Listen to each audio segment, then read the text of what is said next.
متقنا تجد الحياة جميلة بعطائها، كن متقنا تلقى بنفسك فرحة تحيا بها، كن متقنا تجد الحياة جميلة بعطائها، كن متقنا تلقى بنفسك فرحة تحيا بها. بسم الله الرحمن الرحيم. الحمد لله رب العالمين، وبه نستعين على أمور الدنيا والدين، وبعد. السلام عليكم ورحمة الله وبركاته. halqada maanta waxaan kaga waramaynaa sifooyinka wanaagsan mid ka mid ah, taasoo ah laab-xaadhnaanta. Laab-xaadhnaantu waa adoo la jeclaado walaalka waxaad naftaada la jeceshahay. Nebiga waxaa la weydiiyey calayhi salaatu wasalaam, dadka yaa ugu fadli badan?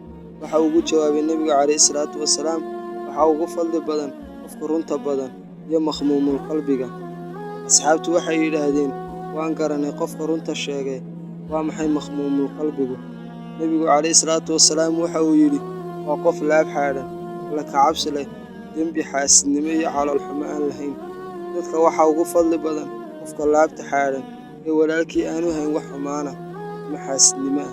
Hadallada laga yidhi laab-xaadhnaanta waxaa ka mid ah, qofka laabta xaadhan waa ka dadka Ilaahay dartii ugu nasteexeeya. Qofka laabta xaadhan waa ka dadka la jecel waxa uu naftiisa la jecel yahay. Faa'iidada laga helo laab-xaadhnaanta waxaa ka mid ah, waa waddada lagu gaadho janno. Waxay yaraysaa dembiga. Qofka laabta xaadhan wanaag oo dhan bay u soo koobtaa. Waxaa tusaale inoogu filan laab-xaadhnaanta. Nebigu waxa uu yidhi, waxaa nii soo gala nin ehlu janno ah.